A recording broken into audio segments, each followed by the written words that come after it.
possibility. Obviously, that didn't come to pass. No.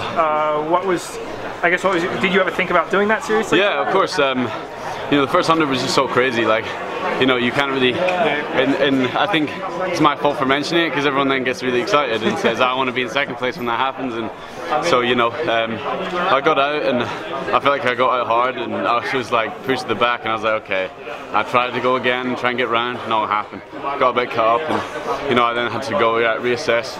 We need to race this properly, and it was scrappy, but you know, these races happen, so you know, I wasn't in the best position and I went too early, so that's my fault.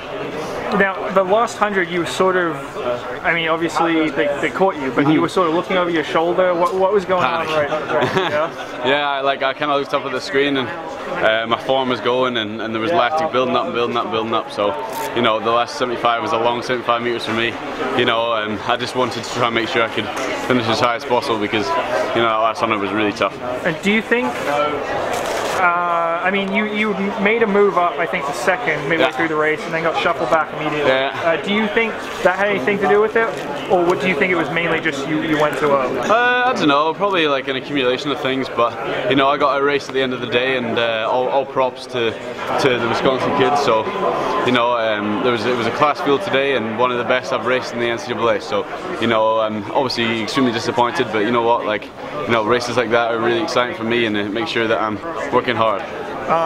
Now, I know you didn't win today, but you know, you've won 3, you've got the collegiate record. Have you thought about going pro this summer? There's thoughts there, but you know, the options aren't exactly there at the moment. So, you know, I don't know if that's just not become apparent to me, but you know, I'm enjoying where I'm at the moment, and I'll definitely make sure I'm very vocal about it if it's happening. Yeah. So by that you mean like no one's reached out to you? Yeah. No. There's certain options, but you know, I haven't completely looked into it yet. So you know, maybe that'll happen now, maybe not. But I'll definitely be vocal about it on social media and things. So you know, right now I'm really enjoying where I'm at, and lots more work to do in the NCAA. So either option for me is going to be a great progress forward, and that'll be a next step for me. But we'll see what options are open.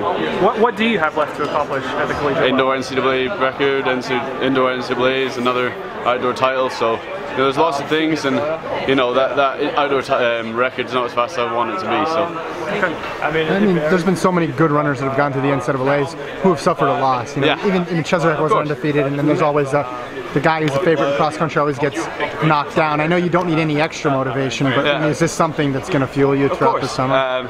You know, no one's unbeatable, and I don't think anyone I've ever known in the NCAA has been. So, you know, when you're good out here, you get looked at all the time. So, you know, I was just making sure that, you know, I was doing as much as I can do, and that's what was on me quite a lot for the last 2 years. So, you know, I feel like I've handled it pretty well, but today I got outraced, and that's something I'm going to have to deal with. So. I know you said you went too early, but did you give any thought about a long drive from like 400 out? Yeah, I really did, and I wanted to kind of pick it up, but you know, the option wasn't there today, or if it was, I didn't take it. So, you know, I can look back and say this is what I did wrong, bring it forward and use that experience now, but you know, I can't do anything about it now, so I just gotta, you know, take it as it was and just realize that, you know, nothing more can come off it now. So, you know, extra motivation for the future and more experience for the bank.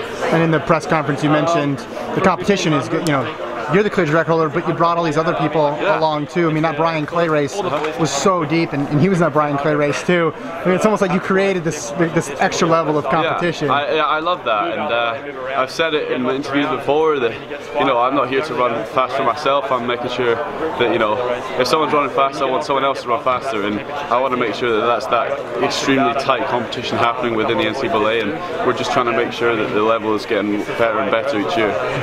So are you going to race this summer? Or is that still yeah, I'm ready to go home and go race British champs in about under a month's time, just under a month's time, and then hopefully go to European Championships if it all goes well there. So, you know, I've got some racing plans, hopefully maybe jump in a Diamond League if there's not too much travel with it, and we'll see how it goes from there. But no, my season's definitely not over. So. Do you like still feel good, like you're still fresh? Yeah, like you can... yeah, well, I mean, I get a couple of days off after indoor NCAAs, and you know, Brian Clay, I had like a couple of days off after that as well, just to keep the legs fresh, and you know, I was very fresh coming into this race, so I'm not got any excuses when it comes to that. Yeah. Congrats. Thank you very much, guys.